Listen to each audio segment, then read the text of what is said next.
সিলেটের সেকেন্ড ডেতে আমরা হজরত শাহজালাল মাজারে চলে আসছিলাম।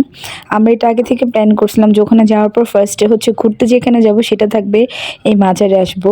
তো এই যে আমরা দেখেন সবাই হোয়াইট কালার ড্রেস পরে চলে আসছি, এটা আমাদের প্রি প্ল্যান করা ছিল, বাট বাচ্চাদেরকে পরাইতে পারি না ওইভাবে ম্যাচিং করে। তো যাই হোক, এই যে আমরা মাজারের ভিতরে ঢুকে পড়লাম। এখন ঘুরে ঘুরে দেখতেছি, কারণ আমি আরও 12 থেকে 13 বছর আগে আসছিলাম এই মাজারে, তখন আব্বু আম্মুর সাথে আসছিলাম ফ্যামিলি সবাই। আর এখন আসছি আমার মেয়েকে নিয়ে। তো আসার পরে যে দেখেন কবুতরের কাছে চলে আসলাম। আর ফাইহা তো খুব অবাক হয়ে কবুতর দেখতেছে, এটাই খুব স্বাভাবিক, বাচ্চারা তো পাখি কবুতর এগুলো খুব পছন্দ করে। তো ওকে আমি দেখাচ্ছিলাম দাঁড়ায়, আর হচ্ছে ভিডিও করতেছিলাম। আর ওই দিন এত গরম ছিল, অনেক রোদ ছিল, গরমে আমাদের সবার খুব কষ্ট হচ্ছিল, কারণ আমরা সবাই প্রিপারেশন নিয়ে গেছি যে শীত থাকবে অনেক, বাট সিলেট গিয়ে আমরা পুরো ধোকা খেয়ে গেছি যে দেখে এত পরিমাণ গরম থাকে।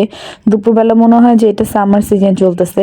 আর আমার তো সবার কাছে একটাই কোয়েশ্চেন থাকে যে এই উইন্টারে যদি এরকম অবস্থা হয় তাহলে গরমের মধ্যে কি অবস্থা হয় এই সিলেটের। তো যাই হোক, এই যে আমি ফাইহাকে একটু কবুতরগুলো উড়াই দেখানোর জন্য ওখানে বারবার নাড়া দিচ্ছিলাম যেন কবুতরগুলো উঠে, বাট কয়েকটা করে উঠতেছিল, বেশিরভাগই উঠতেছিল না। তো তারপরে ফাইহাকে একটু উঁচা করে দেখাচ্ছিলাম, এরপর আমরা সবাই একসাথে চলে গেলাম ছবি তোলার জন্য। ফাইহা দেখেন বেয়ে বেয়ে উপরে চলে যাচ্ছে, মানে ওই উপর দিয়ে এই পাশে চলে আসতে যাচ্ছে। আর আমরা যে এখন সবাই হাতে তালে দিচ্ছি যে কবুতরগুলো ওড়ার জন্য, বাট উঠতেছিল না। এরপর আমরা হেঁটে হেঁটে চলে যাচ্ছিলাম পানির কাছে, কারণ ওইখানে মাছ থাকে জন্য, মাছ দেখার জন্য। তো যেয়ে দেখলাম অনেকে ওইখানে উঁচু করতেছিল। তারপরে আমরা এখানে একটু ছবি টবি তুললাম সবাই। সে তিথি এখানে আজানের ছবি তুলে দিচ্ছিল। তো তিথিকে আমি বলতেছিলাম আমার সুন্দরী বান্ধবী। যাই হোক, পরে ফাইহা পানি দেখছে আর নামবে না, এটা তো হইতেই পারে না। ফাইহাও চলে গেছে পানির ওইখানে। পুরোটা টাইম তার মুড অফ ছিল, সে চুপচাপ ছিল, বাট যখনই পানি দেখছে তখনই তার হাসি আর থামে না। আর ওইখান থেকে দেখেন একটা মাছ, এই মাছটাকে মনে হয় গজার মাছ বলে, মাছটা অনেক বড় ছিল। ওখানে এই মাছটা দেখে না আমার একটু অন্যরকম ফিল হচ্ছিল, মানে কেমন যেন একটা ভয় ভয় একটু ডিফারেন্ট ফিল হচ্ছিল। তো যাই হোক, ওইখানে যে একটু পানি টানি নিয়ে ওরা খেলতেছিল। পলি বললো যে ও বাচ্চাদের সাথে একটু ভিডিও করবে, ওকে একটু ভিডিও করে দিতে। তো বাচ্চাদের সাথে ভিডিও করলে এখানে রায় আর ফাইহা ছিল। দেন আমরা ওইখান থেকে বের হয়ে যাই, কারণ এত গরম ছিল, বেশি টাইম ওখানে থাকার কোনো মানে হয় না। তো দেখেন এখানে একটা পলি হচ্ছে কি একটা পাখা নিয়ে বাতাস খাচ্ছে। বললাম না যে কি পরিমাণ গরম ছিল, বললে কেউ বুঝবে না যে এটি ডিসেম্বর মাসে এরকম একটা অবস্থা। পলি এখানে বাতাস খাচ্ছিল। আর এখানে আমরা বাচ্চাদের জন্য কি কি কেনা যায় একটু দেখতেছিলাম, কারণ তেমন কিছুই কেনার মতো ছিল না, জাস্ট এমনি ঘুরে ঘুরে দেখাটাই মেন ছিল। আর কেনাটা হচ্ছে দু একটা জিনিস তো এমনি স্মৃতি হিসেবে কিনে নেওয়া যায়। আর আমরা সবাই কিন্তু হোয়াইট পরছি, ডিফারেন্ট ডিফারেন্ট ডিজাইন, বাট হোয়াইটের মধ্যে ছিল। তারপর আমরা ওইখান থেকে চলে আসি পাঁচ ভাইতে খেতে। তো আমরা সবাইকে জিজ্ঞেস করলাম যে কোন হোটেলটা ভালো হবে, বললো পাঁচ ভাইও ভালো হবে, পাংশিও ভালো হবে। তো চিন্তা করলাম আচ্ছা আমরা পাঁচটা ফ্রেন্ড পাঁচ ভাই রেস্টুরেন্টে যাই। তো যাওয়ার পর ওদের যে মেনুটা ছিল, মানে এত মজার, এগুলো দেখেই তো আমাদের মাথা নষ্ট। মানে সিলেটে যদি কেউ বলে যে বেস্ট কি, আমি বলবো আমার কাছে ওদের খাবারগুলো বেস্ট মনে হয়েছে। এখানে বেগুনের চপ ছিল, বিভিন্ন ধরনের ভর্তা ছিল, মানে এগুলো আসলে কি বলবো, এখন দেখে খেতে মন চাইতেছে, এত মজার মজার খাবার। তো যাই হোক, পাঁচ ভাইয়ের খাবার খুবই ভালো ছিল, যারা সিলেট যাবেন অবশ্যই খাবেন। দেন আমরা বাসায় আসি, বাচ্চাদেরকে খাওয়াই দাওয়াই ঘুম পাড়াই।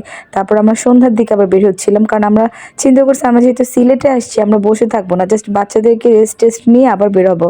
তো পরে যে বাচ্চাদেরকে আবার রেডি টেডি করাই নিয়ে সন্ধ্যা আমরা বের হচ্ছি। আমরা চিন্তা করছি এখন আমরা পাংশিতে যাব। তো পাংশির উদ্দেশ্যে বের হচ্ছি, এই যে আমি আর ফাইহা হচ্ছে গিয়ে হাত ধরে দুজন হাঁটতেছিলাম। পাংশিতে যেহেতু আমরা সন্ধ্যা টাইমে গেছি, ওখানে গিয়ে আমরা হচ্ছে গিয়ে বারবিকিউ চিকেন, পরোটা, নান, চা এগুলো সব অর্ডার করি। ওদের খাবারও কিন্তু অনেক মজা। আমি কিন্তু পাংশির খাবার শ্রীমঙ্গল অনেকবার খাইছি, সো আমি জানি ওদের খাবার অনেক টেস্ট।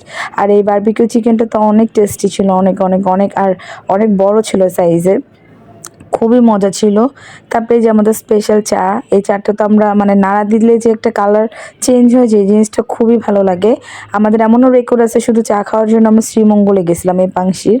তো যাই হোক, এই যে দেখেন আমি চাটাকে নাড়া দিচ্ছিলাম, চাটা কালার চেঞ্জ হয়ে যাচ্ছিলো, এই জিনিসটা আমার কাছে খুবই ভালো লাগে। আর খেতেও তো অনেক টেস্ট। তো তারপরে আমি পলি আর সুমাইয়াকে দেখায় দেখায় আমি সিনথে দুজন ভিডিও করতেছিলাম একটু রং ঢং করে, বলতেছিলাম যে দেখো আমার চা খাওয়ার পার্টনার, কারণ সুমাইয়া নর্মালি চা খাইতে পছন্দ করে না, এই জন্য ওকে আমরা পচাই যে তুই রসিক না বেরসিক এসি। তারপরে যে তিথি বান্ধবীর সাথে একটু ভিডিও করে ফেললাম। তারপর আমরা হচ্ছে সবাই বের হয়ে যাচ্ছিলাম ওইখান থেকে, যেহেতু রাত হয়ে গেছিলো। রাত বলতে 9টা 9:30 এরকম মনে হয় বেজে গেছিলো। দেখেন আমরা কতগুলা মানুষ, আর আমাদের থেকে কিন্তু বাচ্চার সংখ্যা বেশি ছিল। এরপর আমরা সিঁড়িতে নেমে যাচ্ছিলাম, আর আমরা কিন্তু সবাই সেম ড্রেস পরা ছিলাম, আপনারা খেয়াল করছেন কিনা জানি না। মানে সময় বলতে আমি, সুমাইয়া আর পলি এই তিনজন সেম কালার ড্রেস পরা ছিলাম। আর ফাইহা কিটটা আমার সাথে ম্যাচিং করার পরানোর ট্রাই করছিলাম। আর পলি তো ফাইহাকে কনভিন্স করার যে কত ট্রাই করে, মানে ফাইহা তো কারোর কাছে যেতে চায় না, তোরা চাইতো ফাইহাকে নিতে। তো তারপর হচ্ছে গিয়ে আমি ফাইহাকে ধরা একটু ঘুরাইতে যাচ্ছিলাম, সে তো আর ঘোরার না, সে তো আর স্থির থাকে না, অস্থির। অনেক ট্রাই করলাম, থাকে না, সে খুব বিরক্ত হয়, কি করবো বলেন। তারপর চিন্তা করলাম থাক, রায়াকে নিয়ে একটু ঘোরাই, আজানকে নিয়ে একটু ঘোরাই, তো অন্য বাচ্চাদের হাত ধরে ধরে একটু ঘোরাচ্ছিলাম। তারপর পলে যেখানে সব বাচ্চাদেরকে নিয়ে ঘুর ঘুর খেলতেছিল, এসে দেখেন পাংশি লেখা দেখছেন, আমরা এটা সামনে দাঁড়াই অনেকক্ষণ গল্প টল্প করি। তো ফাইহা এখানে একটু আবার এনজয় করতেছিল, দেখলাম হাসাহাসি করতেছিল। তারপরে এই যে পাংশি থেকে বের হওয়ার সময় আমাদেরকে কে জানি ভিডিও করে দিচ্ছে। তো আমার একটা স্যান্ডেল কেনা অনেক ইম্পর্টেন্ট ছিল, এটার পাশে একটা স্যান্ডেলের দোকান ছিল, আমরা ওই দোকানে ঢুকে যাই। তো ঢোকার পর কিনবো আমি স্যান্ডেল, বাট সবাই একটা করে আমরা স্যান্ডেল কিনি স্মৃতি হিসেবে। তো এই ছিল আমাদের সিলেটের সেকেন্ড ডে ভিডিও, সবাই ভালো থাকবেন।